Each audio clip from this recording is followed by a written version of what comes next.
Assalamualaikum warahmatullahi wabarakatuh. Anak-anakku sekalian, jumpa lagi dengan Bapak Rostina Sundayana. Kali ini Bapak akan membahas berkenaan dengan uji ranpes. Karena ini ada beberapa permintaan dari mahasiswa untuk membuat tutorial ranpes, ya. Atau disebut juga uji tanda. Banyak yang sebutannya untuk ranpes ini. Ada yang menyebut juga uji runtun, ya, kalau di bahasa Indonesia kan.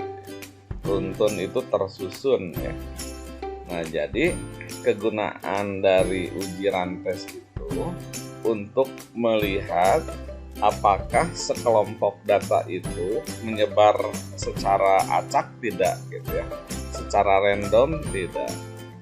Nah, jadi andaikan ada objek, misalnya aja ada barisan laki-laki perempuan laki-laki perempuan.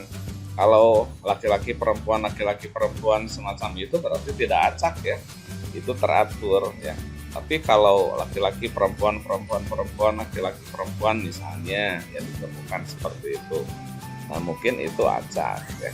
Nah, jadi ditegaskan lagi bahwa ranpes ini digunakan untuk melihat apakah sampel itu berasal atau memiliki sampel acak atau bukan, ya, gitu.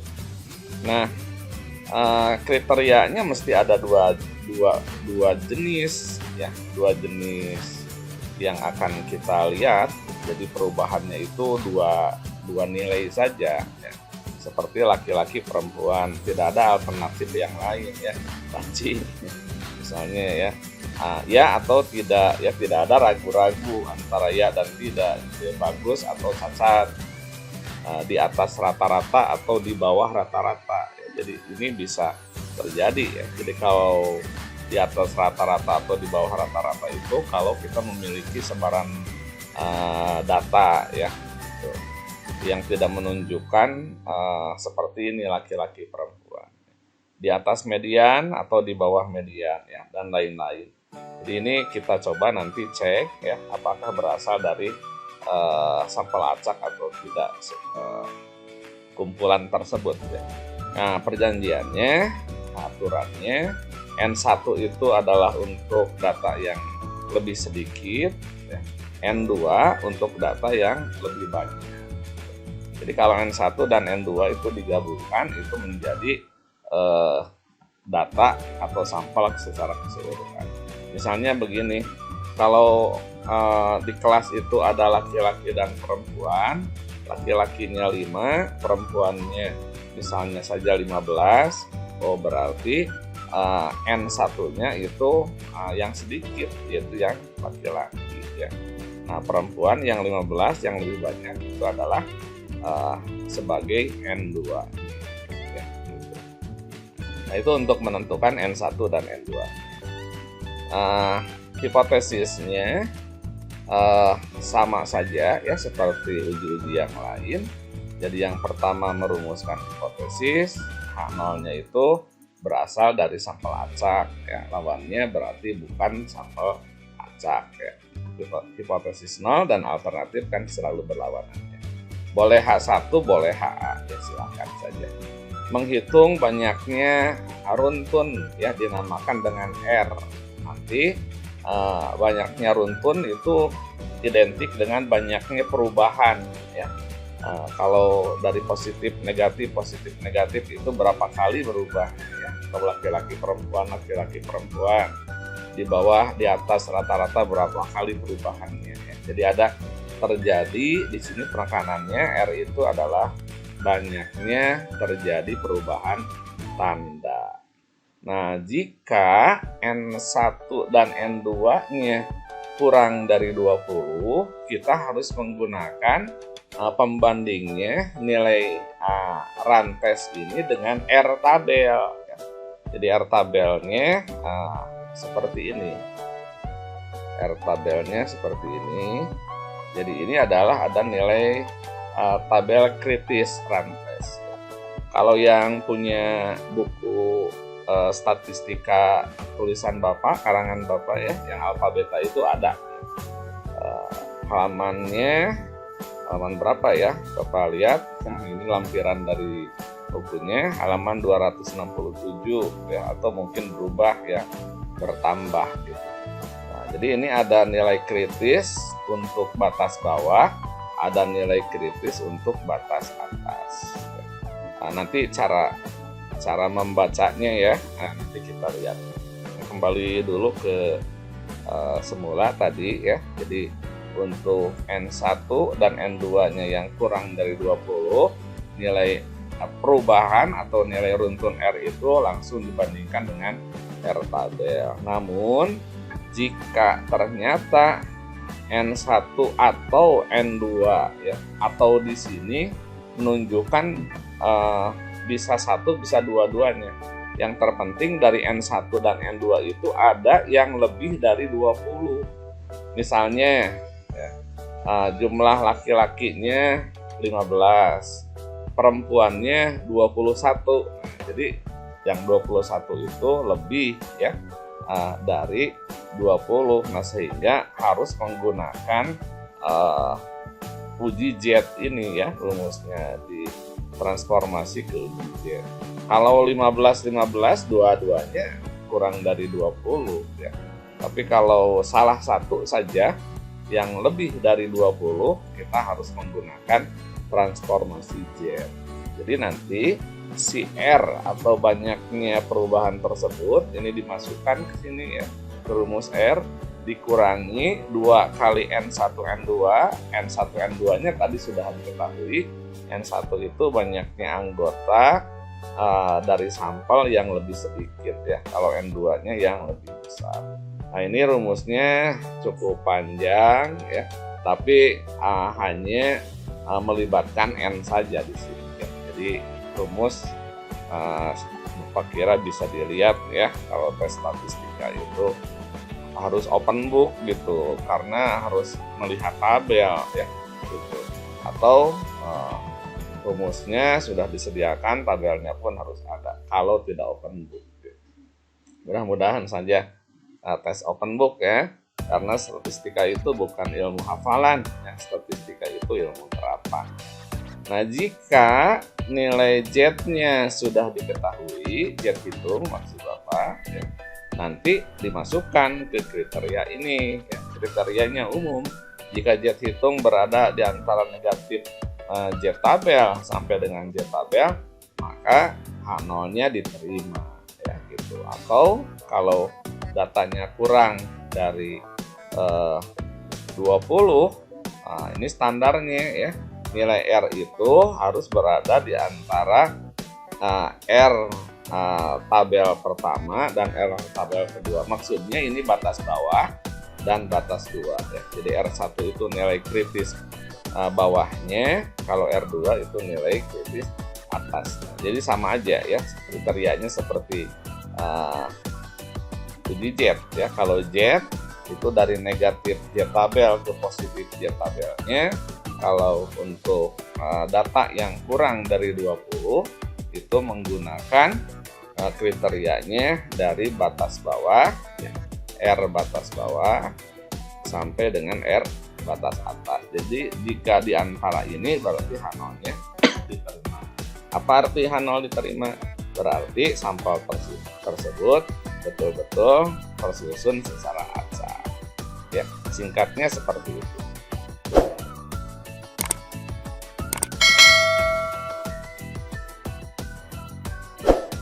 Kita coba dengan contoh ya. Nah, jadi di sini ada barisan PPW, PPPW ya, dan seterusnya.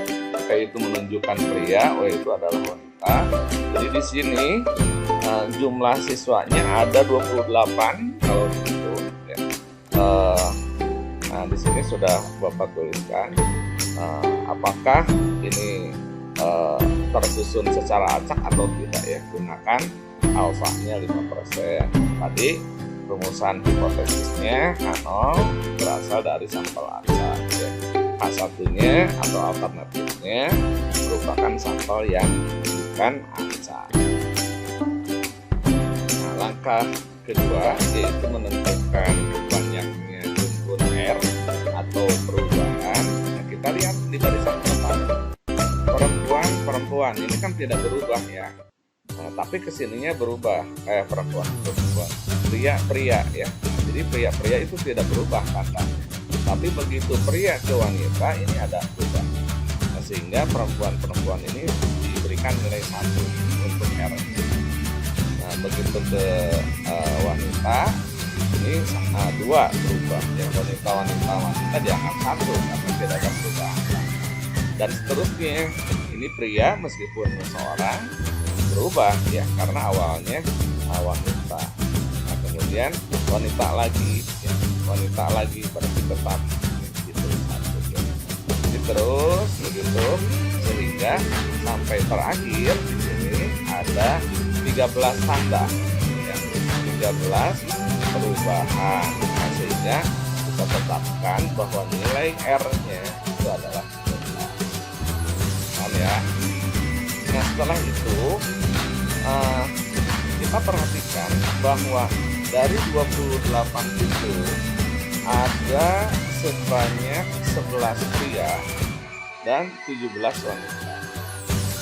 Nah, kalau kita hitung sebanyak itu gini, 1, 2, 3, 4, 5, 6, 7, 8, 9, 10, 11 ya. Nah, jadi ada 11 pria, ada 17 wanita. Nah, karena N1 itu harus yang lebih kecil, maka yang 11 itu sebagai N1 ya. Dan 12 itu dan 17 itu sebagai N2. Nah, dari situ kita akan menentukan tabelnya ya, tabelnya. Dari mana batas bawahnya 9, dari mana batas atasnya 10 ya. Nah, jadi kita lihat sekali lagi, N1-nya 11 ya, N2-nya 17, R-nya 13. Kita lihat tabel runtrace. Tadi N1 itu ada 11 ya, 11 dan 17. Kita lihat ini untuk N1 untuk memperbesar untuk batas bawahnya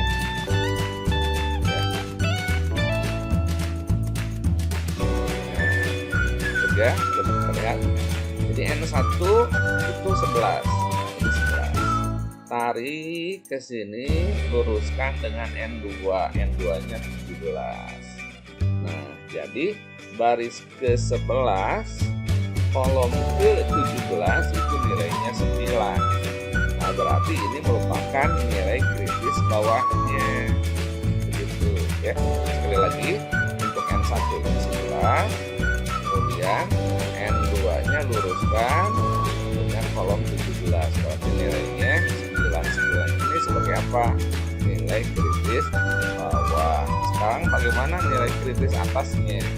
Dan kita lihat di tabel berikutnya yang ada di bawah. 11 tetap 11 di sini, kolom ke-17. Ini 20 ya. Nah, jadi ini batas atasnya 20 ya. Nah, sehingga untuk N1 ini menjadi 9 batas bawahnya. Maksud apa? R1 ya sebagai batas bawahnya, dan R2-nya adalah 20. Nah, dari situ kita perhatikan kriterianya kan, A0 itu diterima jika berada ya di antara batas bawah dan batas atasnya 9 dan 20. 9 dan 20. Karena kita memiliki nilai R-nya sebesar 13 dan 13 itu berada di antara 9 dan 20, maka A0-nya diterima. Ya, jadi kesimpulannya barisan perempuan, pria, wanita, pria, wanita dan seterusnya ini merupakan barisan yang bersifat angka. Ya, nah, jadi prinsip kerjanya singkatnya untuk uji runtrace ini atau uji tangga ini dilihat dari perubahan tandanya ya, perubahan awalnya, kemudian menemukan nilai perubahan tersebut, baru tentukan N1 dan N2 nya, N1 yang lebih sedikit, N2 nya yang lebih besarnya. Karena di sini N1 dan N2 dua-duanya kurang dari 20, maka ini kita bandingkan dengan run tabel ya. Ada batas bawahnya, cari baris ke-11 kolom ke-17, nilainya 9 ya. Sedangkan untuk batas atasnya juga sama, lihat ya, kolom baris ke-11 kolom ke-17, nilainya 20. Nah, karena 13 ini berada di antara 9 dan 20, maka artinya apa? Barisan itu berasal dari sangkal acak ya. Kemudian itu penjelasan singkatnya mengenai uji rantai tersebut. Nah, di sini Bapak telah menyediakan soal latihan ya. Coba kita bersama-sama untuk mengerjakannya. Di sini ada 10 orang siswa, berat badannya seperti 32, 37, 42 dan seterusnya. Apakah ini datanya menyebar ya, berat badan itu berasal dari sangkal acak atau tidak? Nah, di sini acak tidaknya didasarkan atas rata-rata.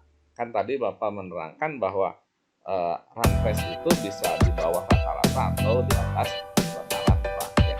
Jadi kita cari langkah pertama, rata-ratanya 32, 37 dibahkan, nah, kemudian dibagi 10, ini hasilnya 37,2.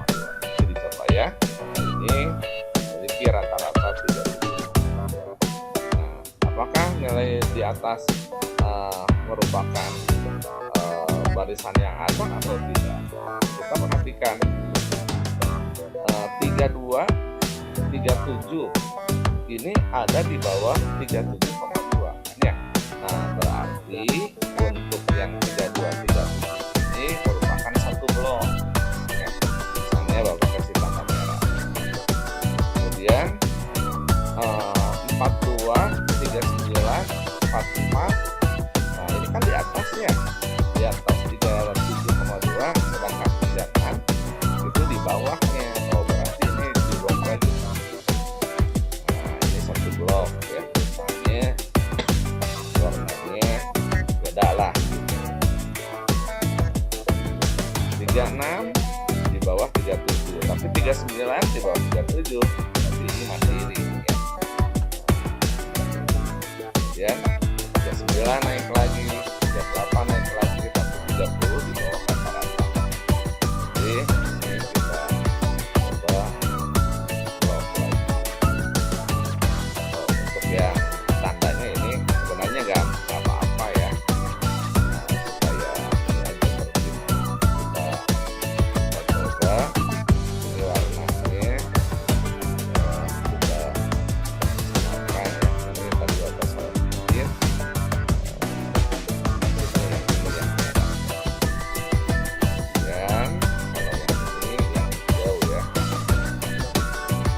Wajib ya pakai warna ini hanya untuk memudahkan posisi. 30 di bawah 37,2, 35 di bawah 3 ya, jadi ini kita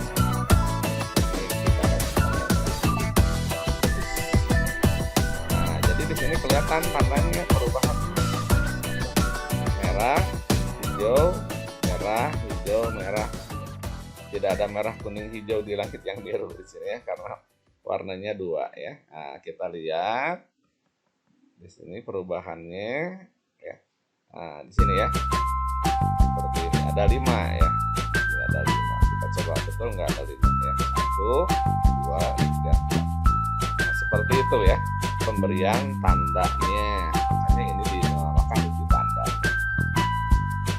Ya, dari permasalahan tadi bagaimana perumusan hipotesisnya ya. Jadi ini dari 10 orang siswa yang ditinjau berat badannya ya, maka sebaran berat badan ini merupakan satu angka.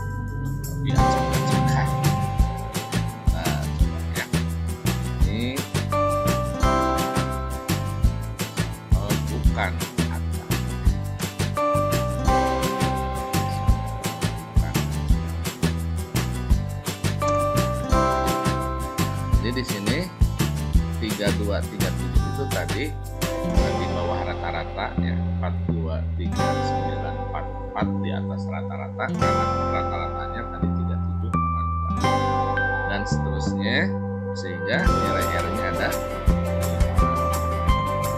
hanya balon itu saja yang dimiliki. Sini R-nya pun ada. Sekarang untuk N1 nya berarti di bawah rata-ratanya berapa, di atas rata-ratanya ini 1, 2 yang di bawah rata-ratanya ya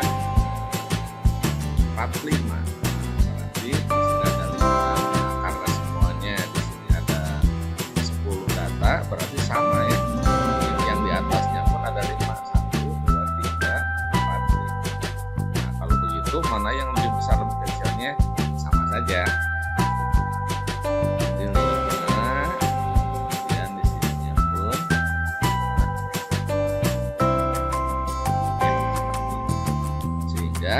Nilai batas bawah untuk tabelnya berapa, batas atasnya berapa untuk N15 nya, N2 nya 5. Kita lihat ke tabel. Nah, di sini N1 nya 5, N2 nya 5. Bukan nilai 10. Ini untuk batas atas ya.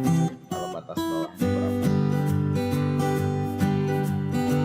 Nah, ini untuk batas bawahnya 5, tarik ke 5, ini 2 ya, berarti di antara 2 dan 10 ya.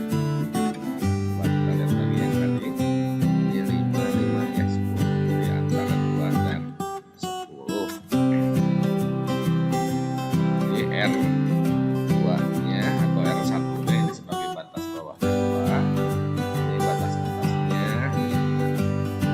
Nah sekarang hipotesis nolnya itu kriterianya jika R itu berada di antara R1 dan R2, batas bawah batas atas di antara 2 dan 5. Nah ternyata runtunnya 5. Nah apakah 5 itu lebih kecil sama dengan? Iya ya. Jadi masih dalam batas. Karena nilai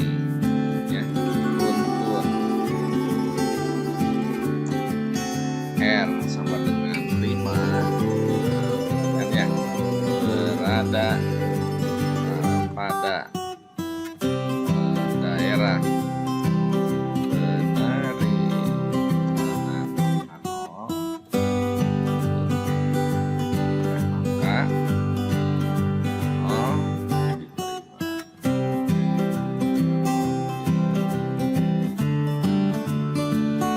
Artinya apa kalau nol itu diterima ya? Tadi kita lihat rumusan hipotesis nolnya ya, bahwa sebaran berat badan itu berasal dari sampel yang acak ya, atau tersusun acak. Seperti itu ya, kita tinggal menuliskan hipotesis nolnya. Saya kira itu mudah ya untuk yang kurang dari 20. Nah sekarang bagaimana kalau datanya besar? Ini 50 ya. Kalau 50 ini dalam satu kelas, mungkin kelas gabungan ya, karena sudah ada dosen yang menggabungkan kelas mungkin ya, supaya efisien. Kalau virtual sih nggak apa-apa ya, jadi kalau tatap muka ya terlalu penuh ya, kurang nyaman. Jadi ini ada 50 siswa dalam satu ruangan. Nah, ini disusun berdasarkan alfabet ya. Nah, sama ya, ini dilihat dari wanita dan prianya. Nah, jadi nomor absen 1 ceritanya gitu, ini wanita. Absen 2, 3, 4, 5 ini perempuan. Gitu ya. Nah, absen berikutnya wanita terus ya. Kemudian pria 2 orang. Ya. Nah, apakah daftar absen itu bersifat acak enggak? Lihat tadi dengan ya. Jawab hipotesis nol alternatifnya sama lah ya tadi, jadi nol merupakan nol acak, 1 bukan acak. Nah menghitung banyaknya runtun karena ini 1 kemudian 2, 3, ya, bisa kan jalan. Jadi setelah nilai R-nya diketahui yang ada berapa, sekarang karena nilai N-nya atau besar, jadi kalau begitu si wanitanya itu ada 22 orang dan prianya 28.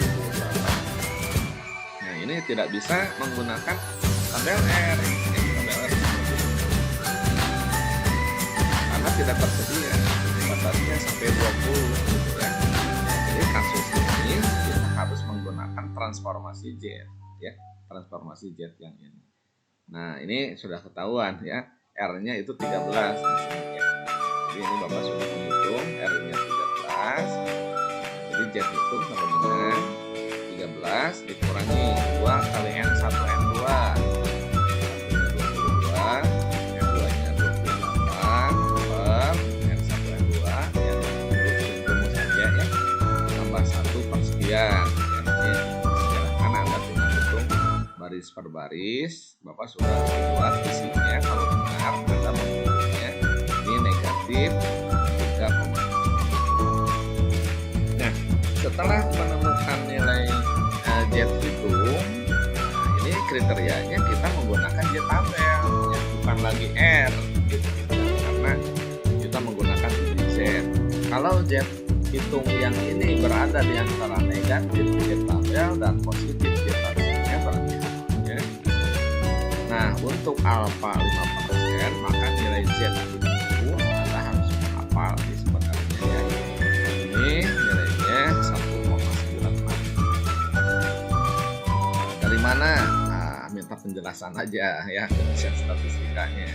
Ini Bapak barangkali kalau menerangkan itu lama lagi ya. Jadi diterima saja dulu dengan itu ya. Nilai Z tabelnya untuk alfa 5% itu 1,9. Bagaimana Pak kalau alfanya 1%? Kalau 1% itu kita letak ya. Jadi di sini ya. Kalau alfanya itu 1%, maka Z tabelnya sama dengan 2,5 ya. Itu Bapak ambil yang 2,57. Ada yang 2,58 juga, tapi ini satu aja. Nah, setelah kita hitungkan nilai Z-nya negatif 3,67, sedangkan nilai Z tabelnya 1,9. Nah, bagaimana nih kriteria Hanol diterima? Berarti kan dari sini min Z tabel, berarti min Z tabelnya 1,9. Berarti kita tuliskan di sini negatif 1,9 ya. Lebih kecil Z hitung, lebih kecil dari 1,9 ya. Jadi kalau memenuhi ini berarti jadi kriterianya lebih spesifik, berarti antara negatif 1,96 sampai 1,9. Nah, sehingga kita perhatikan apakah nilai negatif 3,6 itu berada di sini. Negatif 3,6 kan ada sebenarnya ya. Berarti kalau begitu bukan atau tidak berada di daerah permukaan, sehingga akalnya kita tolak.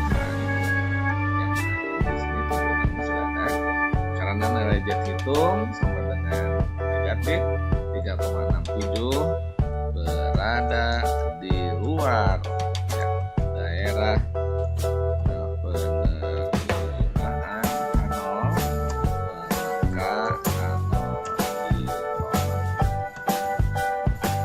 ya.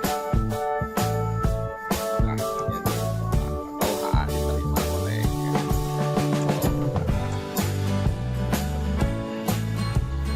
Jadi kesimpulannya apa?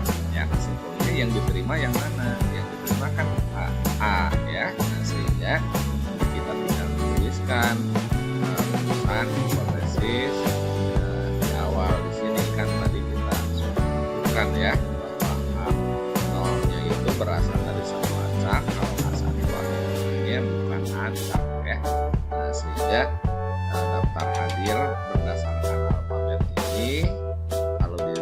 jauh dari jenis kelaminnya, tidak merupakan barisan atas.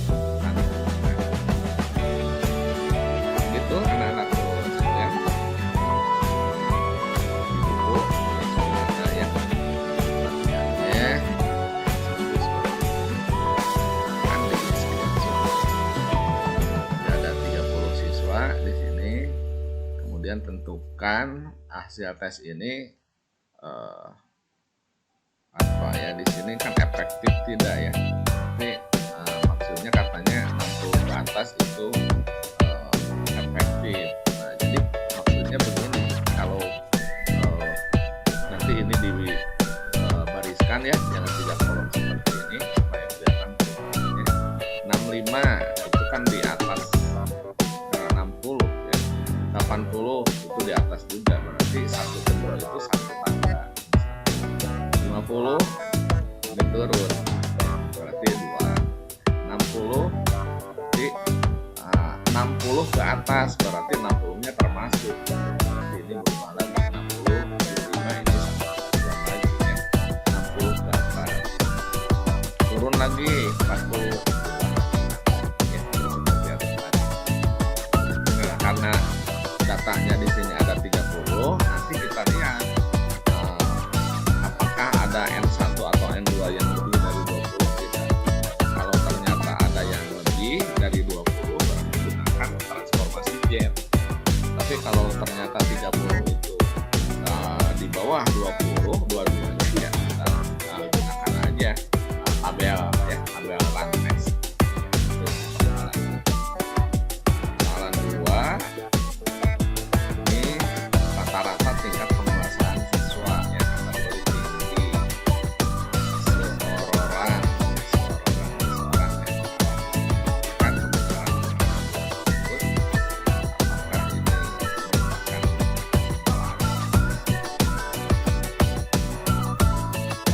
juga sama ya, juga sama ya. Ini usia katanya, usianya 11, 12, 16, 17. Berarti ini cari dulu nantinya rata-rata. Andaikan rata-ratanya misalnya ya 16,5, berarti ini di bawah 17, di atas 16,5. Turun lagi 16, 16 sama ya, dan seterusnya ya. Ini juga sama ya. Ya, Bapak kira begitu ya. Nah, tidak ada persoalan. Jadi persoalan yang mendasar di uji Landes itu adalah